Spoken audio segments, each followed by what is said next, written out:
Hi everyone, welcome to Kanal's Academy. You are learning genetics, that is inheritance and variations, and let's continue with the chapter from where we stopped in the last session.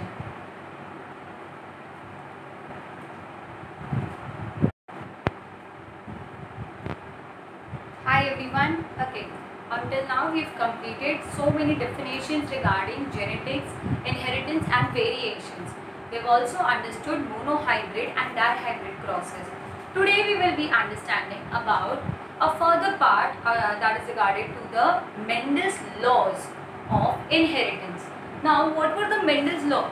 See, Mendel as considered as the father of genetics. इसने ना बहुत सारा research किया इसके ऊपर. Research मतलब एकदम depth में चला गया ये कि क्या क्या चीज़ें करनी चाहिए, क्या नहीं करनी चाहिए, सारी चीज़ें इसने मतलब जेनेटिक्स के इसने कुछ समथिंग 2000 ग्रीन पी प्लांट्स को क्रॉस किया, जिसमें से 1100 900 का रेशियो आया इसके पास. मोनोहाइब्रिड में अलग, डाईहाइब्रिड में अलग. I hope right now Punnett square and stuff would be very much clear to you कि कैसे क्रॉस करते हैं, कैसे फिनोटिपिक जीनोटिपिक रेशियो निकालते हैं. We've also studied this earlier in 9th standard, but this was a kind of brush up revision for you people. तो ये सारी चीज़ें हमने ऑलरेडी की है. तो अब हम आगे डिटेल में समझते हैं. अब मेंडल ने ना बहुत सारा काम किया, उस पर उसने सोचा कि कुछ स्टैंडर्डाइजेशन होना चाहिए. मतलब it is not fun if things are going haywire, मतलब कुछ इधर कुछ उधर, वैसा मज़ा नहीं आएगा. कॉन्सेप्ट क्लैरिटी नहीं है. तो कॉन्सेप्ट क्लैरिटी के लिए इसने क्या किया, इसने एक यूनिवर्सल लॉज इंट्रोड्यूस किए. अब ये यूनिवर्सल जो लॉज थे बनाए तब यूनिवर्सल नहीं थे, बट धीरे धीरे करके इनको एक्सेप्टेंस मिलने लगा. ये एक्सेप्टेंस किस टाइप का था? This acceptance was in terms that nobody would be defying this laws. मतलब एक बार लॉ बन गए तो कोई और साइंटिस्ट ये लॉ को क्वेश्चन नहीं कर सकता. सब सारे के सारे इसको अग्री करेंगे. ठीक है.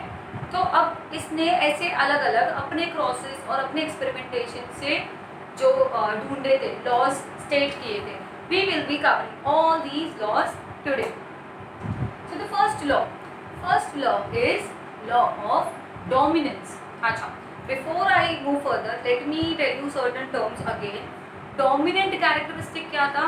वो जो दूसरे पे डोमिनेंट होता है, रिसेसिव वाले को मास्क कर देता है. रिसेसिव क्या है? जो मास्क हो जाता है. ओके. होमोजाइगस क्या है? जो सेम होता है. हेट्रोजाइगस क्या था? जो डिफरेंट होता है. Okay. What else, what different terms? Then factors. Factors is something I guess which might have not been included in the video. I will just give it a reading to the definition of factors right now. Okay. What are factors? It is the unit of heredity, a particle present in the organism which is responsible for the inheritance and expression of a character. Unit of heredity normally हम gene को बोलते हैं. Gene में जो एक particle होता है जो एक्सप्रेसिव होता है उसको फैक्टर कहते हैं. तो ऊपर से नीचे आते हैं. Study of genes, genetics. Genetic में पढ़ते क्या है? हेरिडिटी. हेरिडिटी का बेसिक यूनिट जीन. जीन में एक पार्टिकल जिसके अंदर कैरेक्टर्स है उसको क्या बोलते हैं? Factors.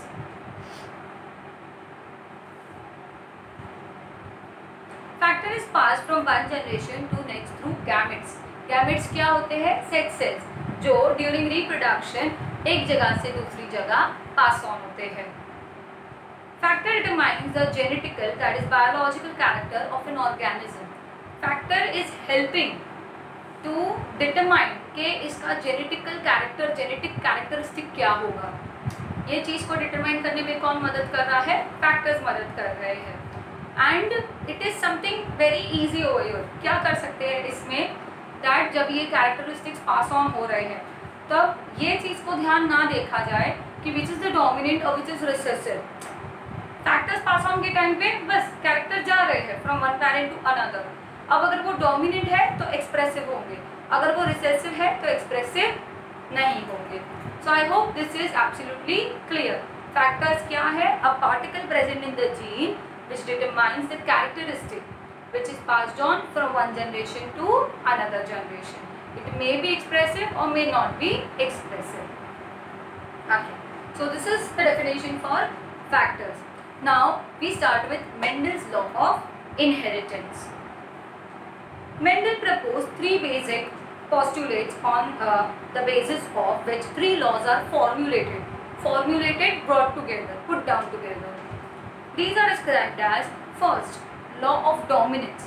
There is an introduction paragraph to the law. पहले मैं वो पढ़ लूँ, फिर हम स्टेटमेंट समझेंगे, क्योंकि मेन तो ये है, एग्जाम में ये लिखना है. जो इंट्रोडक्शन है that is only for understanding purpose, वो बिल्डअप है कि कैसे वो ये लॉ तक पहुंचा. ठीक है. In monohybrid and dihybrid crosses, the phenotypic characters are controlled by discrete units.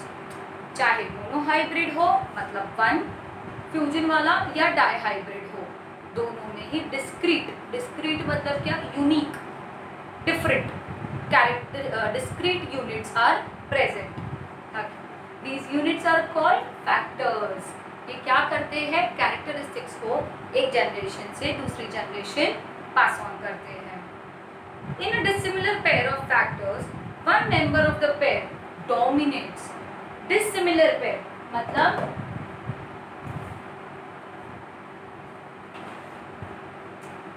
for example capital T small t, ये dissimilar है ना, that is heterozygous. इसमें एक डोमिनेंट है और एक रिसेसिव है, तो capital T will dominate over small T. समझा ये? तो बस यही चीज़ बोली है कि फैक्टर्स डिसाइड करते हैं कौन किसके ऊपर डोमिनेंट होगा. डोमिनेंट शब्द अभी बराबर समझ में आ गया, जिसकी चलती है. Over the other that is recessive. The law of dominance is used to explain the expression only, जो दिखता है. यहाँ कैपिटल टी स्मॉल टी के हिसाब से दिखेगा क्या, टॉल. कौन सा कैरेक्टर, टॉलनेस. क्यों? क्योंकि भले ही इसमें स्मॉल टी प्रेजेंट है जो ड्वार्फ डिनोट करता है, बट फिर भी capital T is dominant. So being dominant it is visible, it is expressive. Expression of only one of the parental characters of a monohybrid cross in F1. F1 is first filial generation, and the expression of both in F2.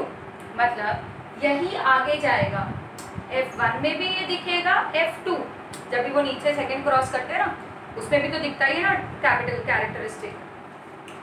तो जहाँ भी ये capital letter present होगा genetically से, जहाँ भी ये dominant characteristic present होगा, वहाँ पे ये एक्सप्रेसिव होगा इररिस्पेक्टिव ऑफ इट्स लोकेशन. चलो statement of the law of dominance. Statement देखते हैं. When two homozygous individuals, what are homozygous individuals, small T capital T. तो इसमें स्मॉल टी क्या हो गए, वन होमोजाइगस पेयर. दूसरा कैपिटल टी वो क्या हो गया, दूसरा होमोजाइगस पेयर. ठीक है. इंडिविजुअल्स विथ वन और more sets of contrasting characters are crossed. ऐसा ही कुछ, capital T cross with small T. तो क्या मिलता है, कैपिटल टी स्मॉल टी. अपना नॉर्मल मोनोहाइब्रिड क्रॉस है, तो अब तक आ गया होगा. ठीक है. More sets of contrasting character are crossed. The alleles, allele समझाना, character present on the chromosome, allelic pair, alternative form.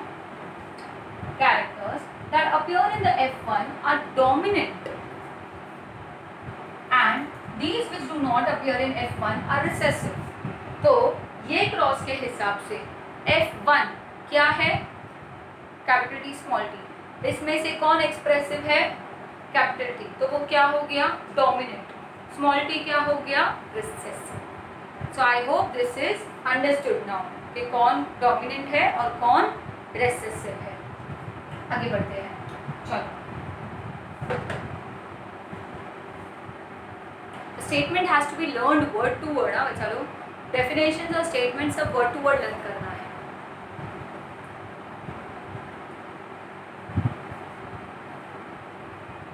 Now one more thing when we are explaining laws of dominance, sometimes वो लोग question ऐसा frame करते हैं that with the help of an example of a cross explain law of dominance.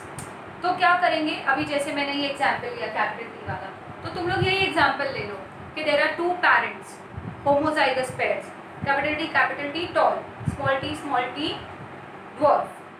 When crossed क्या मिलता है F1 में, capital T small T, in which capital T is dominant over small T, thus explaining law of dominance. समझा ये जो मैंने अभी बोला ना, ये एकदम आराम से स्लो मो में वापस सुन के jot it down in your notebook. चलो आगे बढ़ते हैं. Next is law of segregation. Segregate करना मतलब क्या, चुनना, चुन के अलग करना, सबको सेपरेट करना is segregation in a way. This law is based on the fact that the alleles do not show any blending or mixing. मतलब टॉल और ड्वार्फ मिक्स होके मिडिल लेंथ मिडिल हाइट का बंदा नहीं बनेगा. अब तो एक्सट्रीम टॉल या एक्सट्रीम ड्वार्फ प्लांट, ये प्लांट का बात कर रही हूँ मैं, तो या तो एक्सट्रीम टॉल होगा या एक्सट्रीम ड्वार्फ होगा. ऐसा नहीं कि मिड हाइट वाला हो गया, ब्लेंड हो गया, मिक्स. ब्लेंड मतलब क्या, मिक्स, एक और दो कलर को मिक्स करेंगे तो तीसरा कलर मिलता है ना, वो नहीं होगा.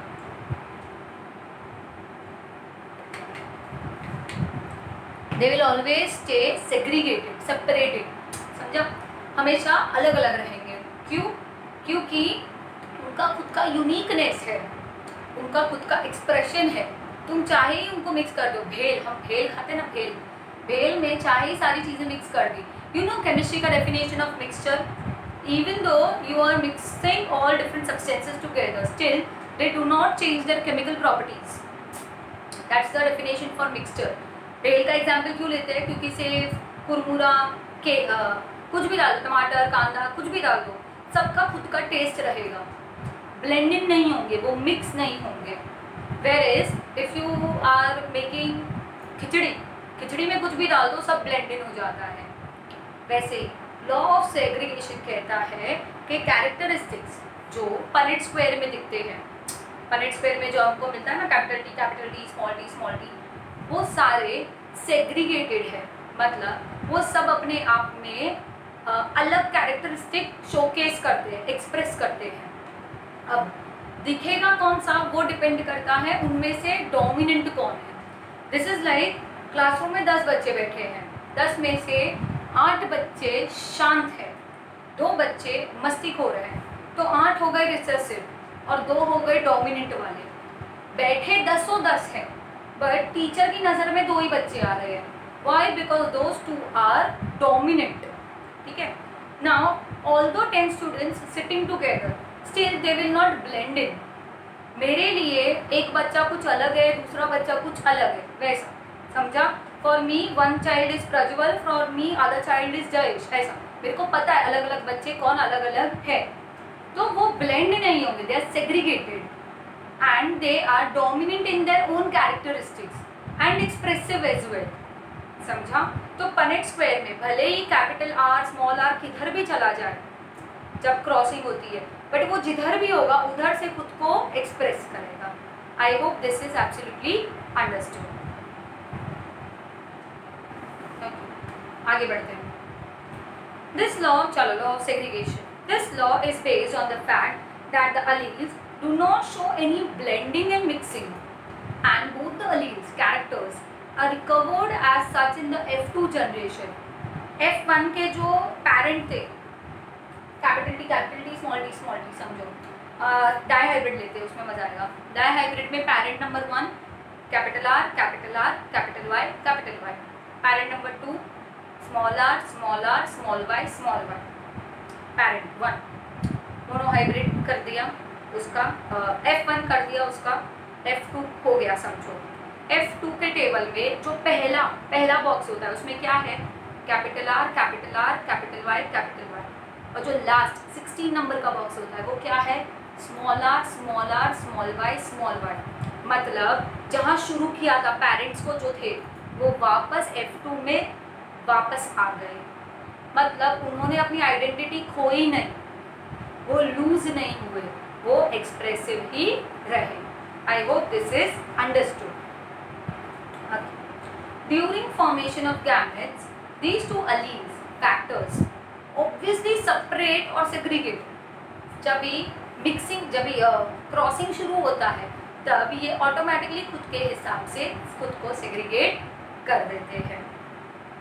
Otherwise recessive type will not appear in F2 generation। The gametes which are formed always pure for a particular character trait, capital T pure for which trait, pure शुद्ध कौन सा ट्रेट दिखाएगा, ट्रेट माने कैरेक्टर कौन सा दिखाएगा, tallness. Small T क्या दिखाएगा, ड्वार्फनेस।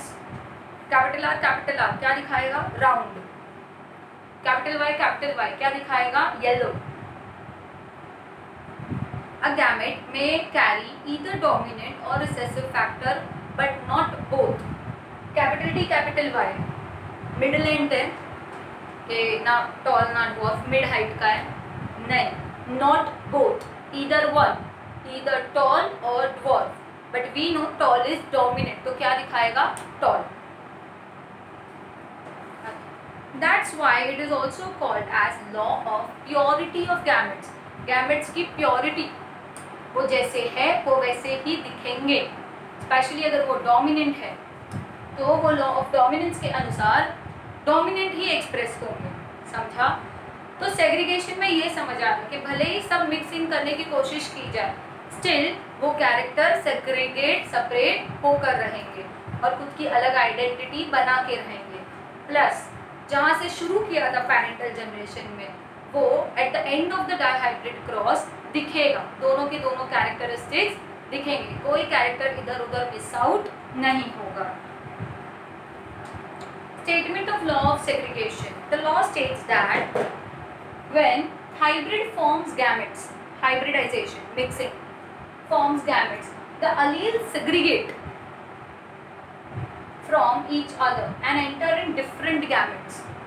जैसे वो capital R capital Y crossed with small R small Y, वो टाइम पे क्या हुआ था, उन सब ने पूरे मिक्सिंग ब्लेंडिंग हुआ। क्रॉसिंग के टाइम पे 16 का पनेट स्क्वायर मिला, उसमें अलग अलग कॉम्बिनेशन मिले, वो भी कितने, 9:3:3:1, 9 अलग टाइप के, 3 अलग टाइप के, 3 दूसरे टाइप के और 1 अलग टाइप का। तो इतनी वैरायटी मिली हमको, क्यों, because of the law of segregation. I hope this is understood.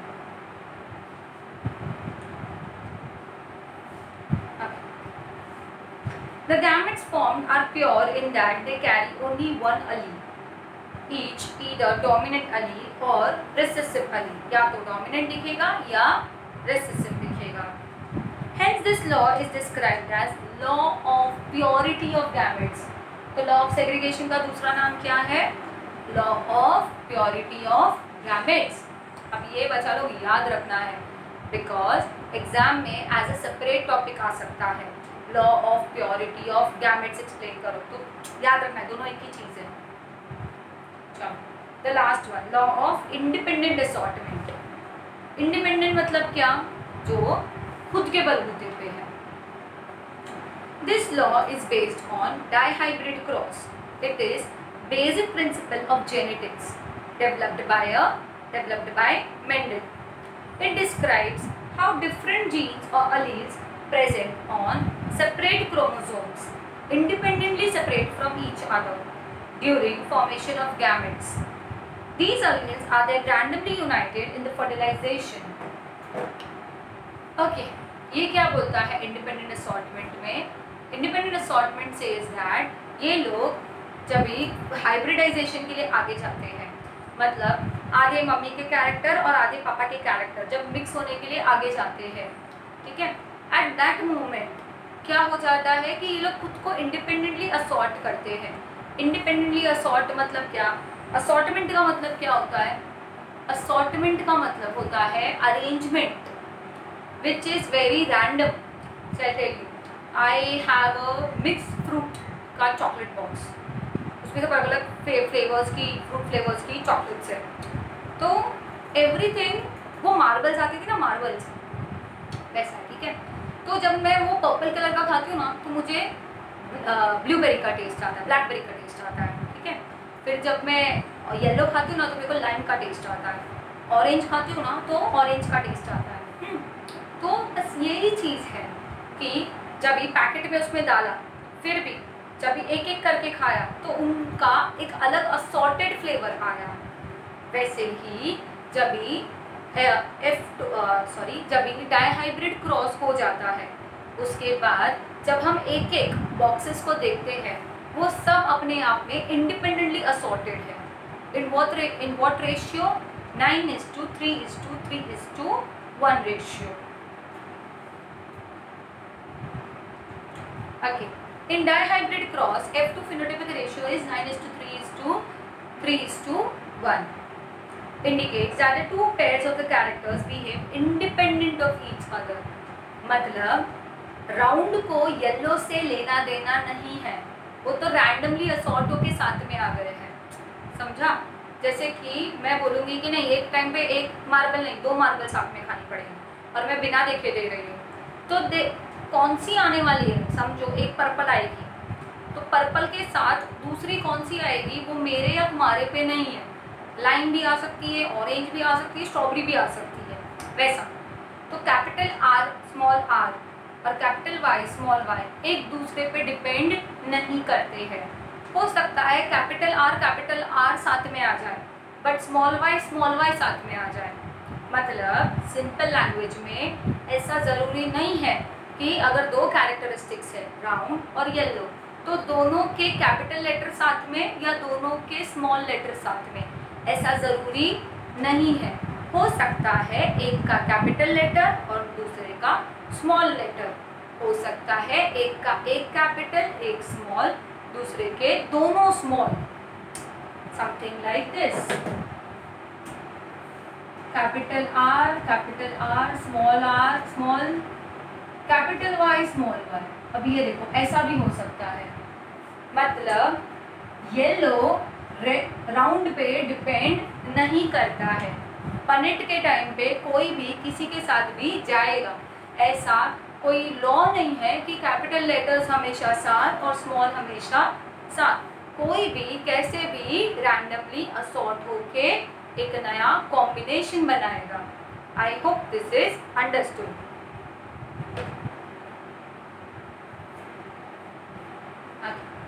It can be concluded that the two characters that are under consideration are assorted independently. उसको बाजू वाले से कोई लेना देना नहीं है। स्कूल बस में सारे बच्चे साथ में बैठेंगे, स्टैंडर्ड वाइज नहीं होता। एक सीट पे एक जन 8th का दूसरा 12th का बैठ सकता है, एक जन 5th का दूसरा 1st का बैठ सकता है। Independent assortment, there is no dependence कि पहला फर्स्ट का जाकर बैठ गया तो दूसरे को बैठने के पहले सोचना पड़ेगा कि वो फर्स्ट का है तो ही बैठे, दूसरे पे डिपेंड नहीं करेगा। अगर पहला फर्स्ट स्टैंडर्ड का बैठ गया तो दूसरा 5th का बैठ सकता है। उन दोनों को आपस में डिपेंड होने की ज़रूरत नहीं है। It is independent assortment, independently giving rise to different combination. इसीलिए तो कितने डिफरेंट कॉम्बिनेशन मिले हमको? 16 में से कॉमन कैसा था? 9 सेम थे, 3 सेम थे, नेक्स्ट 3 सेम थे और एक अलग था। इसीलिए 9:3:3:1। Statement of the law of independent assortment. The law states that when mixed possessing 2 or more pairs of contrasting factors, that is alleles, जैसे कि कैपिटल R और small capital Y forms gametes, भाई पनेट स्क्वायर करते हैं उनका। अगर the factors in each pair segregate independently of the other pair. R अपने हिसाब से segregate होगा, Y अपने हिसाब से। मतलब जब भी स्कूल डिस्पर्सल होता है, बेल बजती है, बच्चे एक दूसरे पे डिपेंड नहीं करते, सब अपने अपने हिसाब से भाग के नीचे जाके लाइन में खड़े हो जाएंगे। अब फर्स्ट स्टैंडर्ड वाले अपने हिसाब से खड़े होंगे, 5th वाले अपने हिसाब से। उनको लेना देना नहीं है कि फर्स्ट और फिफ्थ के बीच में थर्ड या फोर्थ है या नहीं है, वो लाइन साथ में भी बना सकते हैं। बट भले ही वो साथ में हो, बट फर्स्ट वाला अपना फर्स्ट का कैरेक्टरिस्टिक दिखाएगा और फिफ्थ वाला अपना फिफ्थ का कैरेक्टरिस्टिक। यहाँ पे मतलब है राउंड येलो भले ही कैसे भी साथ में आ जाए, बट कैपिटल आर राउंडनेस दिखाएगा और कैपिटल वाई येलोनेस दिखाएगा, स्मॉल आर रिंकलनेस दिखाएगा, स्मॉल वाई ग्रीन दिखाएगा। I hope that's understood.